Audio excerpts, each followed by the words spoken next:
वांगचुक अर्थात आपल्या 3 इडियटमधला फुंगचुक वांगडू 17 दिवसापासून सोनम वांगचुक हे जंतर मंतरवरती उपोषणासाठी बसलेलं आहे. यावेळी 10 दिवसाच्या उपोषणालाच कुठलंही सरकार असो, ते केंद्रातलं असो किंवा राज्यामधलं असो, हे 10 दिवसाच्या उपोषणालाच घाबरलेल्या अवस्थेत असतं. आज 17 दिवस होऊन देखील केंद्र सरकार त्याची का दखल घेत नाही आहे. सोनम वांगचुक हे लद्दाख सोडून का 17 दिवसापासून उपासपोटी पावसामध्ये भिजत जंतर मंतरवर बसलेले आहे, का उपाशी बसलेले आहे, या सर्व गोष्टी मागील मर्म आपण आजच्या या पॉडकास्टमध्ये जाणून घेऊयात. मी ॲडव्होकेट नागसिंग नरसे आणि आपण पाहताय मुद्द्याचे बोल.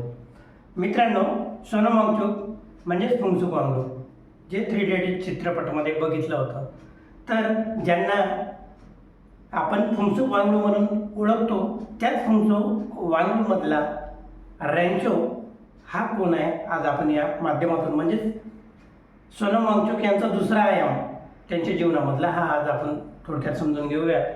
59 वर्ष जे सोनम वांगचुक आहेत हे लद्दाखमधील प्रसिद्ध अभियंते, शिक्षण तज्ज्ञ आणि त्याबरोबरच पर्यावरण शास्त्रज्ञ देखील आहेत आणि हवामान बदलांसाठी त्यांनी विशेष कामगिरी बजावलेली आहे. सोनम वांगचुक यांचा जन्म 1 सप्टेंबर 1966 मध्ये लेहजवळील उलितोपोपो या छोट्याशा गावामध्ये झाला. अर्थातच शिक्षणाची व्यवस्था त्यावेळेला नव्हती, त्यामुळे उच्च शिक्षणासाठी आणि माध्यमिक शिक्षणासाठी त्यांना लेहमध्ये जावं लागलं आणि NIAच्या श्रीनगरमधूनच त्यांनी मेकॅनिकल इंजिनिअरिंग पदवी पूर्ण केली. त्यांचं सामाजिक आणि शैक्षणिक जर कार्य आपण बघितलं तर 1988 मध्ये त्यांनी 6 जणांच्या सहयोगाने एक SECMOL नावाची संस्था, अर्थातच student educational and cultural movements of Ladakh या संस्थेची स्थापना केली आणि या संस्थेच्या माध्यमातून त्यांनी तळागाळातील डोंगरदऱ्यातील विद्यार्थ्यांना शिक्षणाकडे वळवण्याचा प्रयत्न केला आणि त्या दृष्टीतून त्यांनी आपल्या शिक्षणाच्या माध्यमातून पारंपरिक शिक्षणाला बगल देऊन त्यांनी वैज्ञानिक दृष्टिकोन या विद्यार्थ्यांमध्ये निर्माण होण्यासाठी प्रयत्न केले. अर्थातच त्यांचे शैक्षणिक संस्थेमध्ये जे आपण चित्रपटामध्ये 3 इडियटमध्ये बघितले की वेगवेगळ्या प्रकारचे वेडसर असे प्रयोग ते मुलं करताना बघत आपण आलेलो आहोत. तसेच काहीशे कल्चरल म्हणू किंवा आपण पर्यावरणीय प्रयोग जे आहेत हे सोनम वांगचुक यांच्या जी शाळा त्यांनी स्थापन केली आहे त्याच्यामध्ये त्यांनी केलेले आहेत आणि ते विद्यार्थ्यांनी देखील त्याच्यामध्ये सहभाग नोंदवलेला असतेच.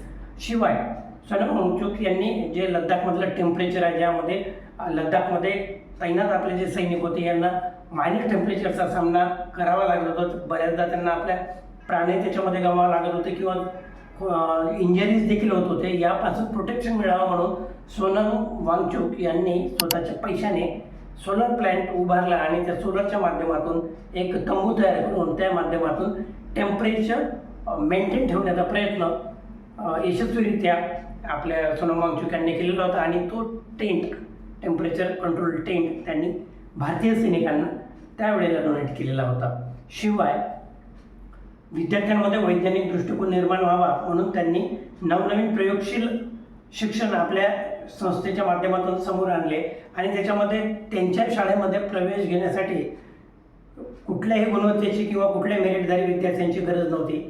इव्हन मेरिटधारी विद्यार्थ्यांना त्यांच्या संस्थेमध्ये प्रवेशही मिळत नाही किंवा श्रीमंत घरचा मुलगा जरी असला तरी त्याला त्याच्यामध्ये प्रवेश मिळत नाही. तर मुळात जो विद्यार्थी बुद्धिमत्तेने थोडासा बुद्ध्यांकाप्रमाणे जर इतर मुलांच्या तुलनेने कमी असेल किंवा ज्याची अवस्था शिक्षणासाठी परिपूर्ण नाही किंवा आर्थिकरित्या तो सक्षम नाही, अशा विद्यार्थ्यांना शिक्षणाच्या मुख्य प्रवाहात आणून त्याच्या रुचीनुसार त्याची आवड कशामध्ये आहे किंवा त्याचा इंटरेस्ट कशामध्ये आहे त्यानुसार त्याला त्या शिक्षणाच्या कलेकडे वळवण्याचं कार्य या संस्थेच्या माध्यमातून सोनम वांगचुक यांनी केलेलं आहे.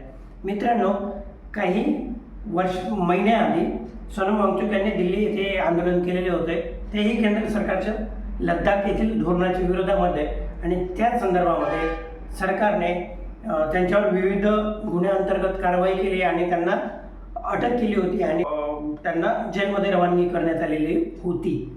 काही दिवसाआधीच सोनम वांगचुक यांना रिलीफ मिळाली आणि ते बाहेर निघाले जेलमधून आणि आपल्या देशाचे सर्वोच्च न्यायालयाचे सरन्यायाधीश यांनी केलेल्या एका वक्तव्यामुळे परत कॉक्रोच जनता पार्टीसारख्या अनरजिस्टर्ड पक्षाचा स्थापना झाली आणि परत एक प्रश्न समोर आला, तो म्हणजे बेरोजगार तरुणांचा आणि घोटाळ्यांचा. आणि झालेल्या घोटाळ्यांच्या संदर्भातच खेदाने सोनम वांगचुक यांनी दिल्ली गाठले आणि जंतर मंतरवरती जे नीट घोटाळ्यामधले दोषी आहेत यांच्यावर कारवाई व्हावी आणि त्या सदर घटनेची जे शिक्षण मंत्री आहेत धर्मेंद्र प्रधान यांनी जबाबदारी स्वीकारून राजीनामा द्यावा, यासाठी जवळपास उपोषणाला बसले. आज 17 दिवस पूर्ण झालेले आहेत, तरीही सरकार त्याची कुठली दखल घेत नाही.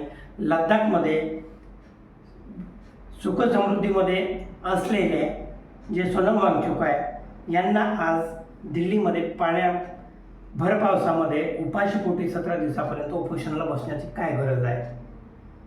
नेमका हाच मर्म आपल्यालाही जाणून घ्यावा लागेल आणि आपल्यालाही या बाबतीत विचार करावा लागेल की सोनम वांगचुक जे करत आहेत हे कोणासाठी करत आहेत आणि ते करत आहेत तर याच्यामध्ये त्यांची काही चूक आहे का की ते शासनाच्या विरोधात किंवा शासनाच्या चुकीच्या धोरणाला ते विरोध करत आहेत?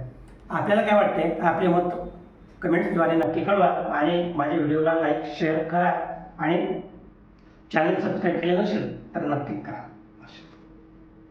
I don't want Phunsukh Wangdu to die.